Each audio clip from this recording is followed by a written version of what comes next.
Eclesiastes 3, verso 15.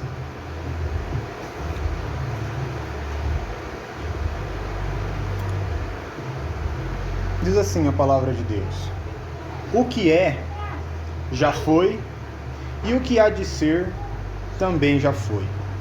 E Deus pede conta do que passou. Querido Deus e nosso Pai Celestial, te agradecemos por estarmos aqui reunidos em torno da Tua Palavra para aprendermos de Ti, Pai, e sermos aperfeiçoados por Tua Palavra, Pai. Que o Teu Espírito Santo derrame em nosso coração a fé, a esperança e o Teu amor divino, Pai, para que sejamos conformados à imagem de Cristo. Abençoe a leitura da Palavra, no nome de Jesus nós te pedimos. Amém. Amém. Então hoje eu quero aqui fazer uma pequena retrospectiva de tudo aquilo que nós aprendemos. Então, um dos primeiros estudos que nós começamos a tratar aqui foi a respeito da parúzia. E alguém aí lembra o que é parúzia? Presença. Mais alguém? Presença. Isso aí. Parúzia, o significado dela, a tradução, a palavra grega significa parúzia. Agora eu quero tratar aqui sobre algo que nós falamos nesse estudo e que muitas vezes, até para nós que elaboram o estudo, muitas vezes depois de você falar, mencionar aquilo, isso fica um pouco despercebido, que é a prática dessa doutrina. Que embora a doutrina ela seja muito teórica, seja muito você explicar o significado dessa palavra no hebraico, no grego, toda doutrina ela tem uma prática, ela tem uma efetividade nas nossas vidas. Então, a parúzia significa presença. E a questão não é somente saber identificar o que significa isso no grego. Isso é importante. Praticamente os crentes aí não sabem o que significa, mas o que Deus está fazendo nesta parúzia? Qual é o significado prático disso, do que Deus está fazendo na sua presença? Então, isso foi uma das coisas que nós falamos no estudo, mas que ficou assim, as pessoas não conseguiram captar isso de cara, porque você tem que ler, reler para você absorver todo o conteúdo daquilo, e nós não praticamos muito isso. Então, uma das coisas que eu quero deixar aqui como a mais importante do que Deus fez nessa parúzia, que é os 7 trovões. Aí eu pergunto, o que são os 7 trovões? Alguém sabe o que são os 7 trovões? É algo que Deus fez na parúzia. Então, a prática da doutrina são os 7 trovões. Mas o que são os 7 trovões? A gente vai só saber o significado de parúzia e não o que Deus fez. Então, o que são os 7 trovões? 7 trovões são 7 vozes que ecoaram em Apocalipse 10. E João ouviu aquelas vozes quando ele estava na ilha de Patmos. E ele escreveu o que aquelas vozes disseram. E a voz do anjo que estava lá disse para ele: não escrevas. Porque são essas vozes. João sabia o que era e ia escrever. E o anjo falou: não escreva o que as 7 vozes, o que os 7 trovões soaram. Deixa isso em oculto, porque no dia da voz do 7º anjo se cumprirá o segredo de Deus. Então, esses 7 trovões são aquelas 7 vozes, que seriam 7 mistérios escondidos, que João sabia o que era, mas foi proibido de escrever. E aí, quando o 7º mensageiro, que no caso seria o William Branham, quando ele veio, ele teria que, se ele fosse verdadeiramente um profeta, ele teria que ensinar sobre os 7 trovões. A sua mensagem em si, o que é a mensagem? A mensagem são os 7 trovões. Agora, nem o povo que se diz da mensagem sabe disso, mas a mensagem em si é os 7 trovões. Na mensagem Perguntas e Respostas número 4, fizeram uma pergunta por irmão Branham. Acho que é a pergunta 78, parágrafo 395. A pergunta era o seguinte: os 7 trovões, que equivale a 7 mistérios, já foram revelados? Eles foram revelados nos 7 selos, mas ainda não são conhecidos como trovões? Aí o irmão Branham responde: não. Eles, ou seja, os 7 trovões, foram revelados nos 7 selos. Então, quando nós pegamos aquele livro grosso lá, os 7 selos, ali está os 7 trovões. Então, eles foram revelados nos 7 selos. É disso que tratavam os trovões. Eles deveriam revelar os 7 trovões que haviam pronunciado suas vozes e ninguém conseguia entender o que era. João sabia o que era, mas ele estava proibido de escrever. Ele disse: mas o 7º anjo, nos dias do seu som, os 7 mistérios dos 7 trovões seriam revelados. E o 7º anjo é o mensageiro da 7ª era da igreja. Então, a mensagem do irmão Brana são os 7 trovões. Agora, o que são os 7 trovões? São doutrinas. Em parte são doutrinas. São doutrinas que ao longo das 7 eras da igreja foram perdidas. A partir do momento que o anticristo entrou ali na 2ª era da igreja, colocou aí a doutrina dos nicolaítas, aliás, na primeira era já conseguiu inserir ali a doutrina dos nicolaítas. Essas verdades elas foram ofuscadas pela falsa doutrina, pela falsa igreja, pela igreja de Roma. E elas se perderam ao longo do decorrer aí dos séculos. Mas haveria essa mensagem, se Malaquias 4, 5 e 6, ele viria para restaurar de volta o coração dos filhos ao coração dos pais pentecostais. Essa mesma mensagem, esses mesmos trovões que João tinha. Então, outra mensagem do irmão Brana, ele diz assim: tentando fazer um serviço para Deus, no parágrafo 73. Porque, veja, eu creio que a palavra é a verdade, e a Bíblia diz que aquele que acrescentar uma palavra ou tirar dela, tem que estar nesta palavra. Está vendo? Então, são os mistérios que as pessoas deixaram passar por alto. Bem aí mesmo é onde vem que a minha mensagem, a mensagem da descendência da serpente, a verdadeira crença na segurança do crente e a deidade, esses são os 7 trovões. E compreender quem é a semente da serpente, a segurança do crente, a deidade, a suprema deidade de Jesus Cristo, que ele não é Deus, que ele é o Filho de Deus. Isso faz parte dos 7 trovões. Quando você diz: eu creio que Deus tem um filho e Jesus é o Filho de Deus, você está dizendo que você tem os 7 trovões. Você entendeu o mistério dos 7 trovões. Agora pergunta para o crente da mensagem: você crê que Jesus é o Filho de Deus? Não, ele é Deus. Você diz que isso são os 7 trovões. Então, isso foi um dos assuntos que nós tratamos no decorrer do estudo da teologia do irmão Brana. Outro quesito que a gente tratou bastante aqui, e nós viemos falando disso por muitos estudos, por muitos cultos, é uma coisa, eu creio que não tem como você deixar de falar, porque não é uma doutrina específica, é algo que é mais prático, que foi um estudo que nós tratamos aqui sobre ortodoxia e liberalismo. Alguém lembra desse estudo? Nós tratamos sobre isso. Então, vou fazer uma síntese do que nós colocamos naquele estudo, que eu coloquei ali falando muito sobre o liberalismo, principalmente sobre a libertinagem, sobre aqueles crentes que se dizem crentes, são chamados de crentes mundanos, que usam uma boa parte da escritura para tentar viver uma vida que é totalmente oposta à vontade de Deus, que são os libertinos. Nós estávamos conversando isso ontem, né? Eles usam aquela escritura: todas as coisas são puras para os que são puros. Então, se eu fui salvo, todas as coisas é pura para mim. Então eu posso fazer o que eu quiser, eu posso viver na prostituição porque eu fui salvo, então a prostituição é pura para mim. Essa é a ideia que o libertino tem. Todas as coisas são puras para aqueles que são puros. Só que tira tudo do contexto a escritura, né? Então, outra coisa que nós falamos nesse estudo foi sobre o legalismo. E eu achei importante ressaltar isso novamente. O que significa legalismo? O que significa? Alguém tem uma definição aí de legalismo? Nós falamos muito sobre isso, gente. Vamos lá, vocês vão saber, hein? Legalismo, alguém dá uma definição? Irmão Fabrício é afiado.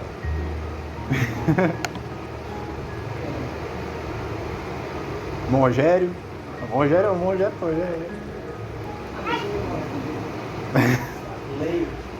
Lei. Em parte. Vai estar certo. Parcialmente. Alguém? O legalismo, ele em parte também, ele traz um modo de justificação através das suas obras. Sim, isso é legalismo. Eu vi uma definição esses dias na internet, uma pessoa colocou lá assim, colocou colocou duas fotos de duas irmãs, entre aspas. Uma irmã toda bem vestida, de vestidão, e colocou assim: com Cristo. Aí colocou uma outra irmã de calça, maquiagem, tudo, e colocou assim: com Cristo. Agora, ele colocou assim, essas duas fotos, uma que é o oposto da outra, e colocou assim na legenda: pare com seu legalismo. Então, para aquela pessoa, no entendimento dela, legalismo significa usos e costumes. E de fato entra usos e costumes, a maneira como a pessoa se veste, essa coisa, o lugar que você frequenta, a música que você ouve, é tudo usos e costumes. Isso entra no legalismo quando isso é estipulado por algum líder, que você tem que fazer aquilo. Quando isso não é colocado por algum líder religioso, isso não é legalismo. Então, quando um pastor, um líder, quando ele fala contra essas coisas, ele está sendo legalista porque ele está colocando a salvação numa condição que você tem que obedecer. Só que em si essas coisas não são legalismo, isso é usos e costumes. Então a definição que nós tínhamos dado naquele estudo sobre isso é que o legalismo significa todo o sistema, regras, expectativas, esse aqui eu acho que é o ponto mais crucial, toda expectativa, regulamentos que condiciona a sua salvação ao mero esforço humano. Isso é legalismo. Ou ao seu esforço de querer agradar a Deus. Todo o seu esforço de querer agradar a Deus é legalismo.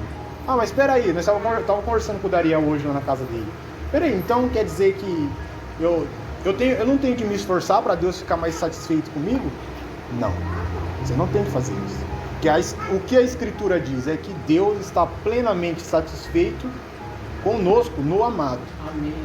Então nada do que você faz pode agradar a Deus. Ele não pode ficar mais satisfeito porque ele é eterno, ele é eternamente satisfeito.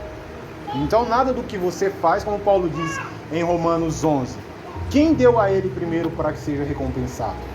Então nada do que nós fazemos para Deus pode tornar Deus mais agradável a nós. Porque ele só é agradável, nós estudamos, eu vou falar um pouco disso aqui sobre propiciação. O que é propiciação? É o sacrifício que faz Deus estar agradável conosco, ao nosso favor. E esse sacrifício é Cristo, não o que nós fazemos. Então nada do que nós fazemos faz Deus ficar com mais amor a nós, porque ele já está plenamente satisfeito em Cristo. Ele não olha para nós e olha, ele vai se esforçar hoje, eu vou amar ele mais hoje. Não. Ele olha para nós e vê Cristo. E ele está plenamente satisfeito com o sacrifício de Cristo. Aleluia. Então, quando a pessoa usa do seu esforço para tentar agradar a Deus, de certa forma, é uma maneira de ser legalista, porque aí você vai pensar, hoje eu obedeci mais, hoje Deus está bonzinho comigo. Amanhã eu pequei, ontem eu pequei, então ontem Deus ficou zangado comigo. E não é assim que ocorre. Ele está plenamente satisfeito, independente, porque com Deus não existe curva de variação. Ele não está satisfeito com você porque você obedeceu certinho e depois ficou bravo. Não, ele está satisfeito com que você está em Cristo. É verdade. E nós não, como diz aqui, nós estamos em Cristo, não estamos em pecado. Estávamos em pecado. Paulo chega a dizer, nós estávamos mortos em delitos e em pecado. Nós estávamos em pecado. Portanto, agora nós estamos em Cristo. Então Deus está plenamente satisfeito com Cristo. Quando você usa algum esforço para querer agradar a Deus, querer que Deus fique com mais amor, que Deus tenha mais amor, fique mais satisfeito porque você está se esforçando, isso é legalismo também. Então, legalismo é um meio humano de tentar, através da obediência de regras de homens, ser aceito ou amado por Deus, anulando a graça misericordiosa com que já somos amados. É verdade. Deus, ele concedeu essa graça a nós, graça misericordiosa, e através dessa graça nós já somos amados. Agora, quando nós tentamos anular essa graça, como Paulo diz, eu não anulo a graça de Deus, porque se a salvação vem pelas obras, Cristo morreu em vão. Quando você tentar deixar Deus agradável, amável a você, através das suas obras, então você está anulando a graça e o sacrifício de Cristo. É uma maneira indireta de fazer isso, mas é legalismo também. Legalismo, então, é qualquer tipo de justiça própria, boas obras e usos e costumes também, quando você tenta fazer dos usos e costumes uma regra de salvação. Também, ou santificação. Conduta moral, tudo aquilo que procede de você, que não a centelha que produz aquilo, não é a cruz, não é o Espírito Santo, através do sacrifício de Jesus que está produzindo aquilo, também é legalismo. Então, todo tipo de mecanismo, boa obra que a pessoa tenta fazer com a finalidade de exaltar a sua santidade, a sua castidade, tudo aquilo que você faz para tentar exaltar o seu eu, e como você é um filho de Deus perfeito, ainda assim é legalismo. Então, nós não deixamos, isso é um ponto importante de se entender, nós não deixamos de ser legalistas porque usamos ou não usamos certo tipo de roupa.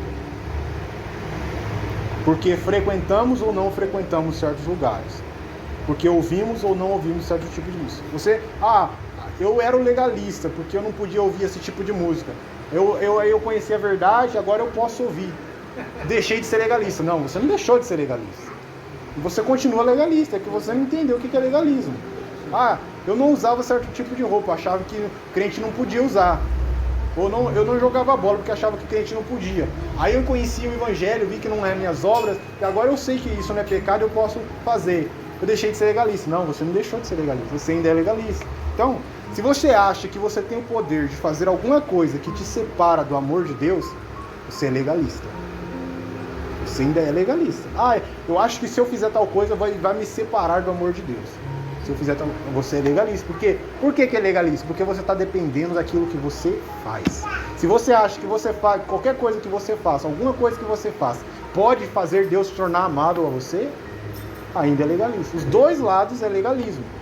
Então, toda vez que nós vamos ser tentados, meus irmãos, a colocar a nossa obediência, a nossa vontade, ela vai ser inclinada a fazer nós pensarmos que alguma coisa que a gente faz é porque há algum mérito em nós.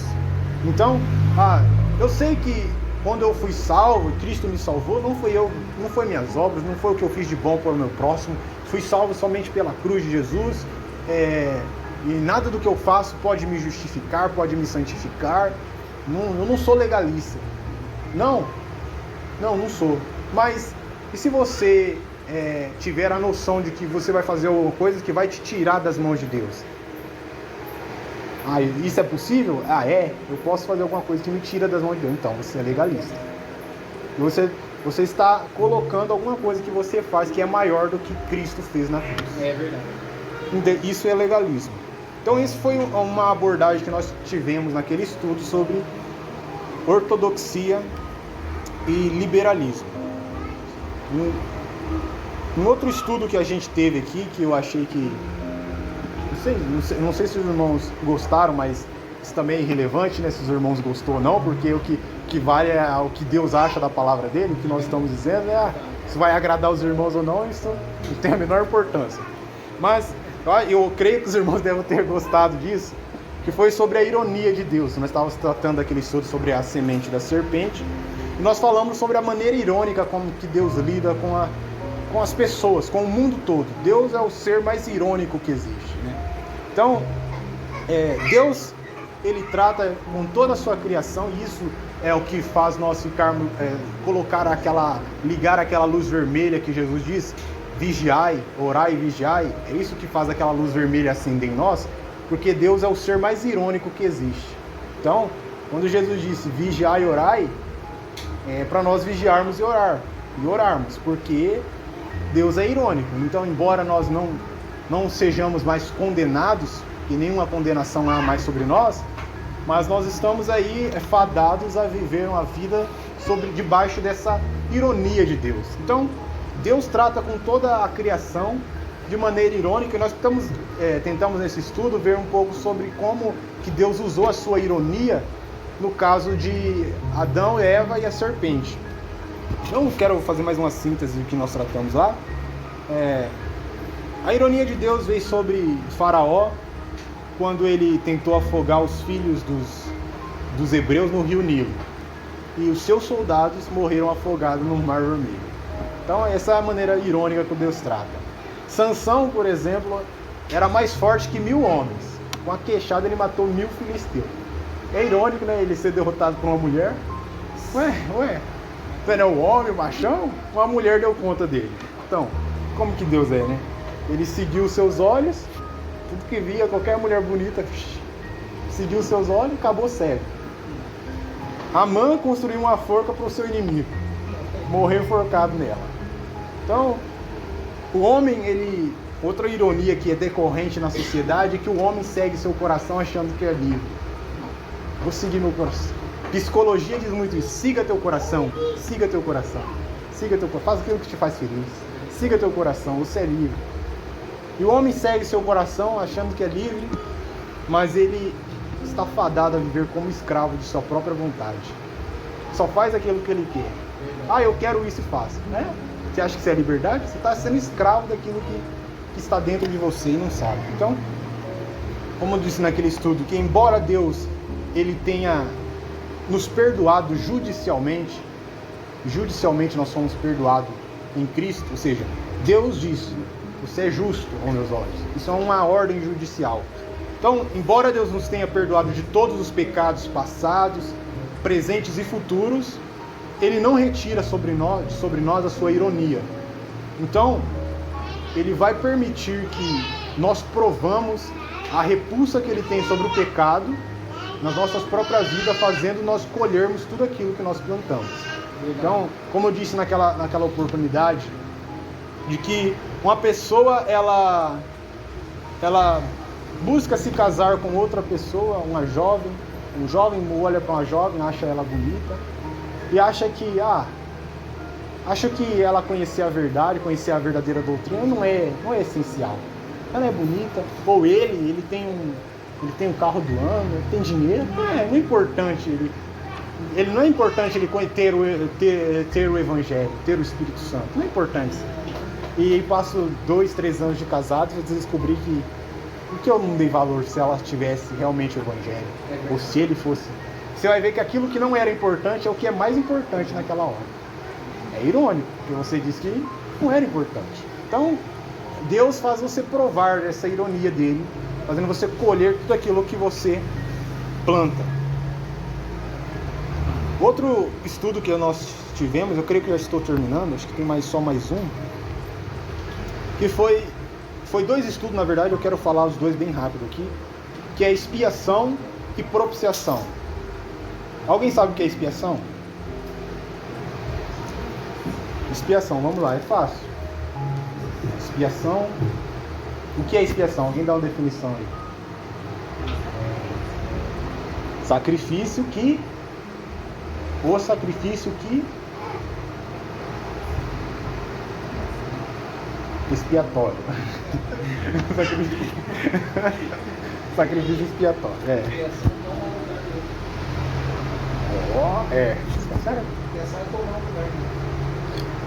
Expiação é o sacrifício que recebeu a ira que nós merecemos. Isso é expiação.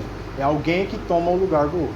Então, nós merecemos a ira infinita de Deus por tudo que nós cometemos no passado, no presente e vamos cometer. Nós merecemos essa ira. Mas houve um que morreu por meus crimes na cruz. Então, quando ele morreu na cruz, aquilo lá foi o sacrifício expiatório. Então, ele recebeu a expiação. Ele foi o nosso bode expiatório.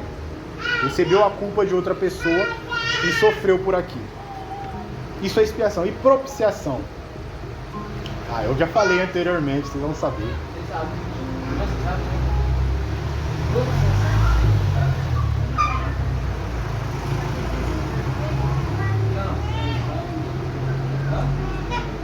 Pode falar, irmão, pode falar. Propiciação? Sim, mas eu acho que não é a definição da palavra propiciação. É o sacrifício de Cristo, mas não é a definição para propiciação. Propiciação é se tornar propício. Deus se tornou propício a O que é propício, irmão Rogério? Já que o irmão dele falou. Se tornou favorável, né? Olha, irmão. Não tá afiado hoje, hein? Favor e merecido. Isso aí, expiação é o sacrifício que torna Deus propício, favorável a nós.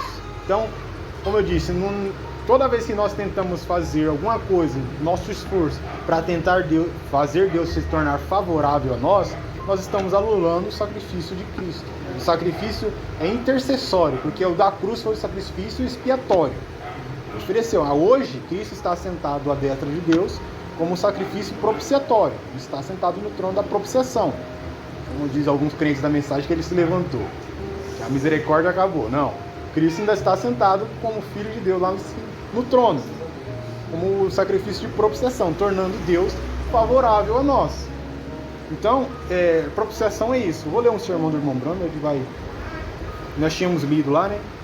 O lugar provido por Deus para a adoração, de 65. Esta é a lei pela qual o cristão deve viver. Não é o que nós mesmos fazemos, mas é o que Ele tem feito por nós. Cristo já foi sacrificado.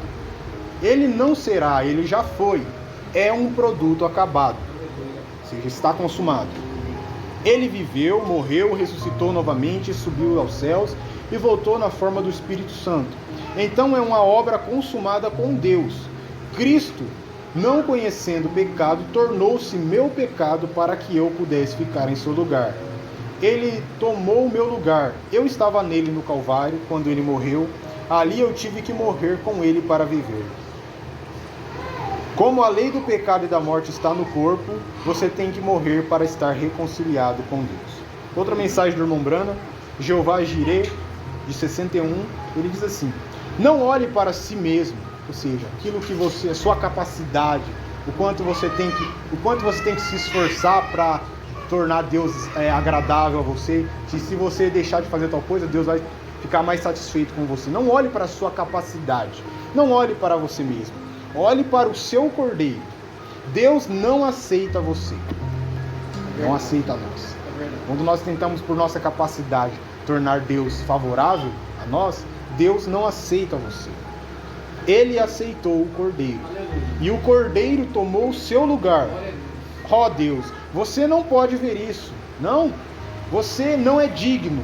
Eu não sou digno. Nenhum de nós somos dignos. Mas veja, Ele é digno. Deus assim o disse. Ele o aceitou. E ele disse: este é o meu filho amado em quem me comprazo. Este é o meu filho, a ele ouvi. Então, quando nós tratamos sobre expiação e propiciação, foi para dizer isso.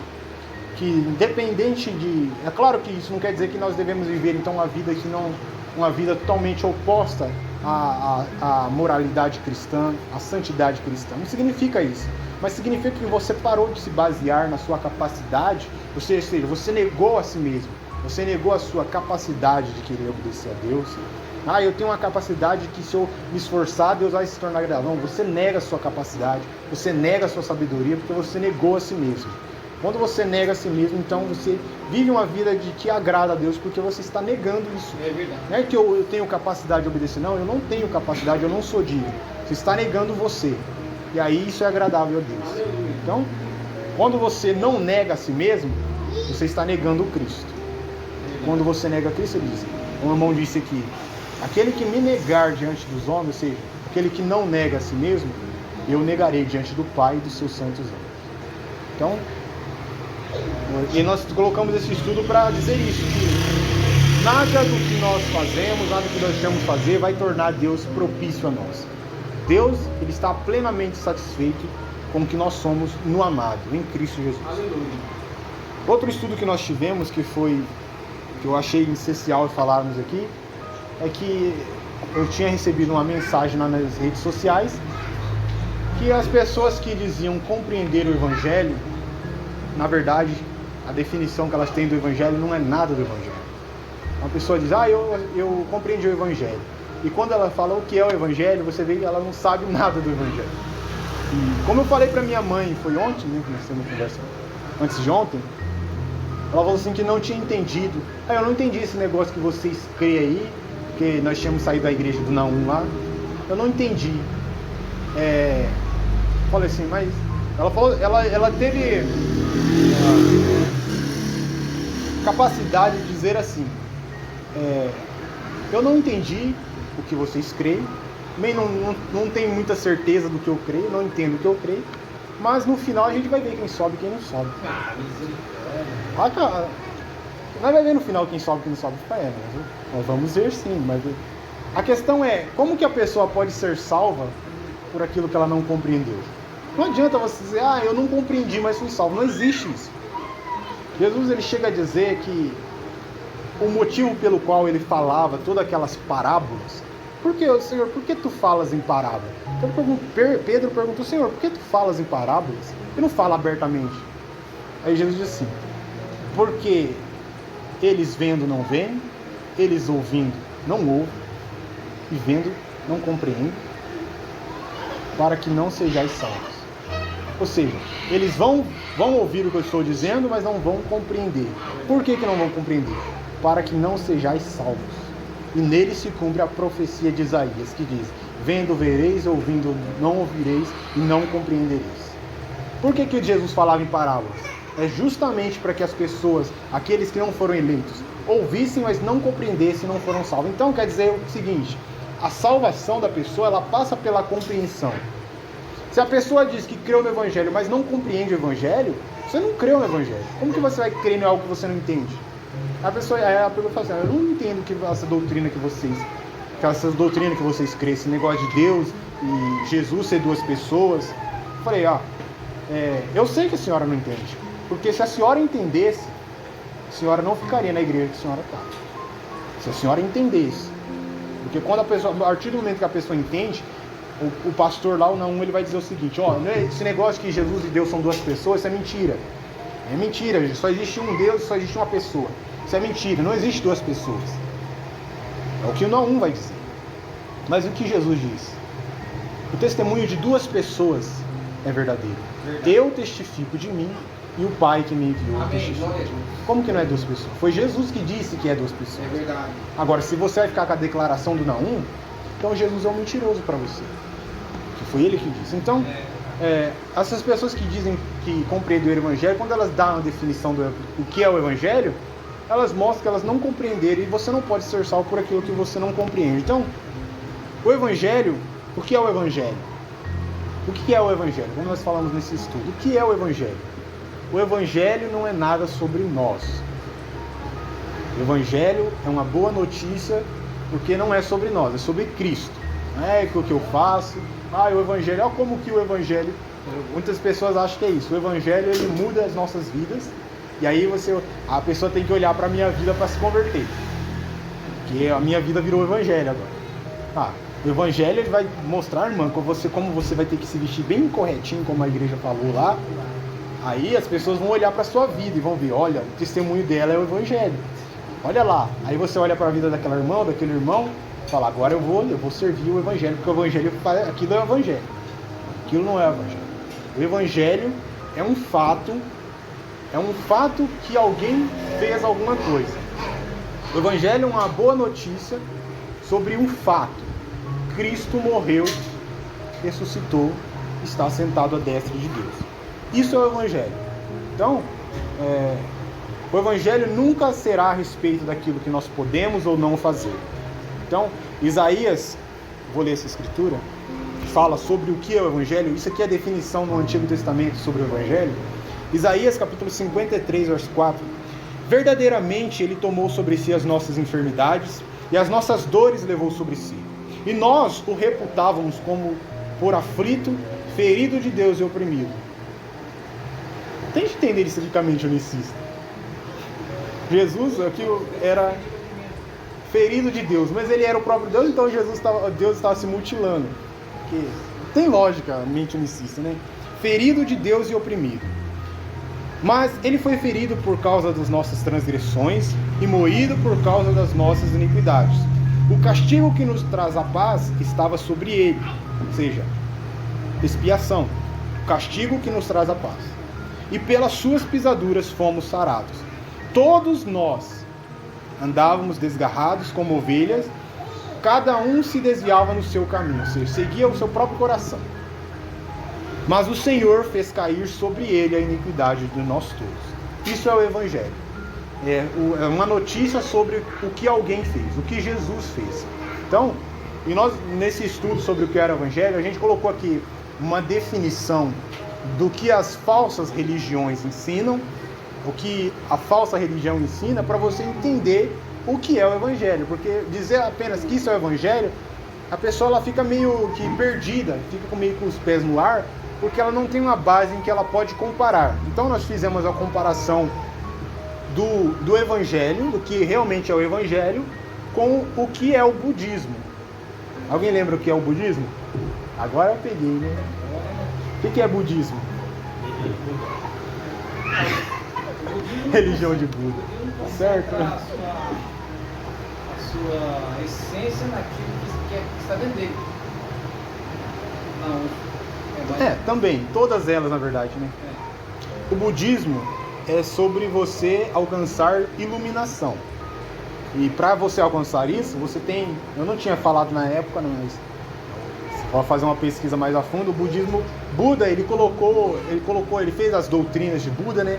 Ele colocou 8 passos que você segue para alcançar essa iluminação. Então, o budismo em si é sobre iluminação. E você segue 8 passos, você faz bom uso do seu livre-arbítrio aí para alcançar esses 8 passos. E concluindo esses 8 passos, você alcançou a iluminação. Então, você foi salvo. Então, isso é o budismo. É sobre iluminação. Quanto você pode alcançar essa iluminação. O islamismo, a religião de Maomé, é sobre...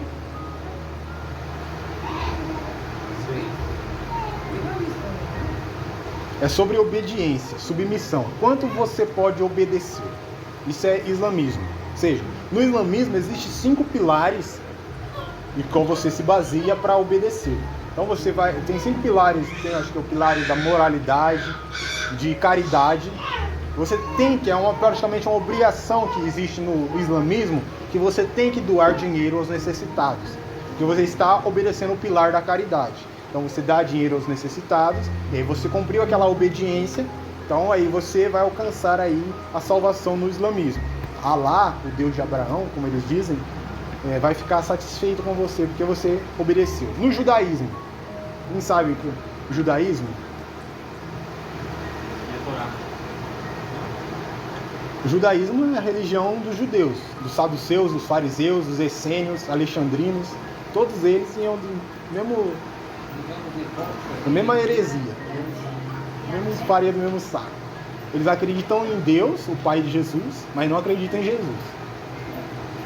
Jesus chega até a dizer para eles, vocês creem em Deus? Acredita também em mim.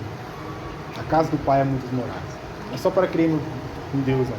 O judaísmo é sobre você alcançar a vida eterna. O judaísmo ensina a crença no Deus verdadeiro, Pai de Jesus Cristo. Ensina que você deve alcançar a vida eterna. Jesus chega até a dizer para os fariseus, vocês cuidam ter nas escrituras a vida eterna. Vocês acham que vós examinais as escrituras porque cuidam ter nelas a vida eterna. Mas elas testificam de mim. Contudo, vocês não querem vir a mim para teres vida. Mas o que o judaísmo ensina? Se você obedecer os 10 mandamentos, você alcança a vida eterna. Esse é o judaísmo. Então é tudo, toda a religião, ela se baseia na capacidade que você tem de fazer alguma coisa. E como nós dizemos aqui, o evangelho é totalmente o oposto disso, porque não é, como eu disse, o budismo, você não precisa acreditar nas histórias de Buda para o budismo funcionar, para você obedecer os 8 pilares. Você não precisa acreditar que o Buda, o que ele fez, que ele foi um homem tão pio, tão um homem de meditação, vivia 24 horas meditando. Você não precisa acreditar que aquilo é verdade para você obedecer o budismo. Você não precisa acreditar nas histórias de Maomé, que ele foi um profeta lá, que ele foi um verdadeiro profeta ou não. Você não precisa acreditar em Maomé para você fazer caridade, que é um dos 5 pilares do islamismo. Ou seja, não precisa ser verdade aquilo que aconteceu com Buda ou com Maomé para isso funcionar na sua vida.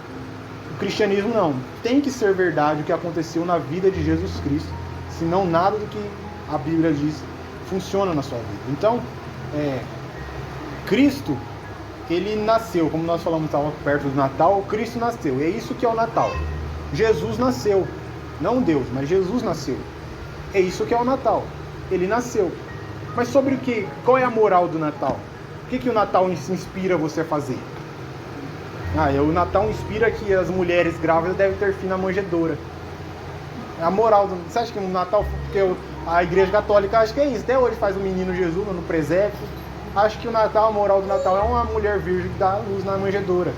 Ou sobre você ser pobre e nascer, não ter lugar onde você nascer. A moral do Natal é isso, porque o Natal para eles é isso, não tem... O sentido do Natal é o que Cristo disse: para isso nasci, para isso vim ao mundo. para dar testemunho da verdade. Isso que significa o Natal para nós, a verdade. Não nascer no estábulo. Não precisamos nascer lá. Cristo nasceu porque era a providência de Deus, era o desígnio de Deus aquilo acontecer. Isso não inspira ninguém a viver, a praticar aquilo, entendeu? Então as histórias de Buda e de Maomé, ou do judaísmo, dos fariseus, vão inspirar você a viver igual eles viveram, mas Cristo, não, a história dele não inspira você a fazer o que ele fez. Não é isso que é o Evangelho. Tá? Não é sobre o que você tem que fazer inspirado no Evangelho. Então, Cristo morreu de maneira humilhante. Isso vai me inspirar a morrer igual ele morreu. Então, o Evangelho é sobre o que ele fez e o que e não que se ele fez a parte dele eu tenho que fazer a minha, sobre eu acreditar no que ele fez. E isso transforma a minha vida. Não eu basear no que ele fez para mim viver igual ele. É acreditar no que ele fez e deixar que ele transforme a minha vida. Então o Evangelho é totalmente, não conta com a capacidade que nós temos de fazer, mas somente crer. Tudo é possível somente crer. E para terminar, eu sei que os irmãos estão com fome, quer churrasquear. Para terminar, o último estudo que a gente teve foi sobre Teodiceia. Acho que alguns irmãos não estavam aqui. Nós tratamos aqui sobre a maneira como Deus é bom, Deus é amor, Deus é santo, Deus é todo-poderoso. E mesmo assim você vai ver pecado no mundo, vai ver maldade no mundo. E por que Deus não faz nada? Por que Deus permite essas coisas, entre aspas? Né? Por que Deus permite o mal no mundo? Por que Ele permite, irmão? Eu creio no Evangelho. Eu creio no Evangelho. Creio que fui salvo na cruz. Mas por que Deus então não acaba de vez, tira esse pecado de mim, não deixa mais pecar nisso? Por quê? Porque se Ele é santo, Ele deveria acabar. Se eu creio no Evangelho, então eu recebi o Espírito Santo, fui justificado, eu recebi o Espírito Santo. Então se o Espírito Santo habita em mim, eu não deveria pecar porque é o Espírito Santo. Por que então, né? Como nós vimos, Deus, ele não é um, como o irmão Brian Kosur disse num estudo, o Deus da igreja do século XX é um efeminado impotente sentado no trono à mercê do livre-arbítrio do homem. Esse é o Deus da igreja moderna. Deus está lá, ele está sentado no trono, mas ele é impotente, porque ele depende da escolha do homem para poder agir. Então nosso Deus não é assim. Então, como nós estudamos lá, que tudo que acontece, todas as coisas que acontecem na face da terra, quando eu digo tudo, eu repito e friso novamente, tudo, é definição de tudo, bem, mal, certo, errado, tudo. Por que Deus permite a igreja entrar com aqueles crentes que se diziam da mensagem, entrar com heresias, pregar unicismo, pregar que Jesus já veio, pregar um monte de idiotice por aí? Por que Deus permite? Ele é soberano, ele não deveria permitir isso. Não na mensagem, né, irmão? Não, tudo bem, na denominação até vai, né? Lá já é um mundo mesmo, mas na mensagem, por que Deus permite essas heresias entrarem? Como nós estudamos aqui, Deus, ele não só tem conhecimento de tudo que acontece, como ele determinou que tudo acontecesse. Ele tem um controle exaustivo. Estava conversando isso com o irmão Dariel hoje. Da mesma forma que Deus, ele controla o voo de uma abelha, porque ela é fisicamente impossível de voar, da mesma forma como que Deus controla o voo da abelha, tão simples, ele controla a fúria de um furacão ao mesmo tempo. Um controle soberano e exaustivo. Não termina esse poder dele. Então, Apocalipse capítulo 4, 11 diz assim: digno és, ó Senhor, de receber glória, honra e poder, porque tu criaste todas as coisas, e por tua vontade são e foram criadas todas as coisas. Então a verdade bíblica diz que Deus decretou que existisse o mal, o pecado, Deus criou o diabo, os demônios, tudo isso são obras da mão de Deus, para louvor da glória dele. Porque ele quis. A resposta sempre é essa, porque ele quis. Então tudo isso que existe, todas as coisas que existem por causa que é a vontade de Deus que existisse. Então Deus, ele não está à mercê da sua própria onisciência. Não é que Deus sabia que um dia você iria crer no Evangelho e que você seria salvo. Mas por que ele sabia disso? Essa é a questão. Deus, os pastores aí que irmãos que tentam defender o livre-arbítrio, ele diz assim que nós somos salvos porque nós escolhemos ser salvos. Nós vemos, Deus nos deu a capacidade de ver, Deus deu a capacidade de todo mundo, para todas as pessoas do mundo, de olhar para a cruz e tomar a decisão se elas querem ser salvas ou não. Deus te deu essa capacidade, ó. Deus te deu a bênção de todas as pessoas do mundo olhar para a cruz. Aí você toma a sua decisão. Eu olho lá, vejo aquele cordeiro moribundo, aquele homem ensanguentado, nu, cheio de sangue. Olho lá e eu acho que eu vou ter dó dele, eu vou ter dó de Jesus estar lá na cruz, lá eu vou aceitar ele. Os que defendem o livre-arbítrio dizem isso, né? Que aí Deus te deu uma visão da cruz, e aí você toma a decisão se você quer aceitar Jesus ou não. E eles dizem assim que Deus sabia de antemão que você iria aceitar. Ele sabia que um dia você iria te dar essa visão e você iria aceitar. Então, por isso, com base nessa informação de que você um dia iria aceitar Jesus, Deus ele te predestinou para a vida eterna. Então você vai ser salvo no final porque ele te predestinou, porque ele baseou na informação de que você iria aceitar e foi salvo. Só que a questão é, como que Deus sabia isso? Como que Deus sabia que um dia você ia aceitar? Porque dizer, como essa escritura sobre presciência fala sobre a salvação, e Pedro diz assim, eleitos segundo a presciência de Deus Pai. Fomos eleitos, ou seja, eleitos, Deus escolheu, eleição fala sobre escolha, ou seja, eleição é alguém escolher, quando você vai votar, você está tendo uma eleição, você escolhe um candidato. Então eleição fala sobre isso, Deus escolheram alguém, um candidato à salvação. Eleitos segundo a presciência de Deus Pai. Como Deus escolheu nós para a salvação, com base na sua presciência. Presciência é o quê? Pré-conhecimento. Um conhecimento prévio sobre alguém. Então, segundo eles, Deus olhou lá, viu que você iria escolher Jesus, e está falando, esse aqui é eleito, eu vou escolher ele, porque eu sei que ele vai fazer bom uso do livre-arbítrio que eu dei para ele. Só que a questão é, por que Deus sabia que nós iríamos escolher? Por que Deus sabia? Porque nós não fomos forçados, né? Nós somos... é a palavra? Nós somos suscetíveis a Deus e nós somos influenciados. Todavia, nós somos influenciados a fazer escolhas, mas não somos forçados a fazer escolhas. Ou seja, você não faz uma escolha fora da sua vontade. Você faz aquilo que você tem vontade. Então, é claro que nós olhamos para a cruz e desejamos Cristo. Nós não fomos forçados, nós fizemos a escolha que era a nossa vontade. Mas como que Deus sabia que nós iríamos fazer essa escolha? Essa é a questão. E a resposta para isso é que Deus só sabia, ele olhou lá e viu que isso ia acontecer, porque ele escreveu aquilo. Ele só viu lá porque ele escreveu a história. Caso contrário, se Deus não tivesse decretado que você escolhesse Jesus, a história não acontecia. Então, de qualquer forma, você vai chegar ao mesmo ponto. Não foi meu livre-arbítrio, foi o decreto dele que fez eu escolher.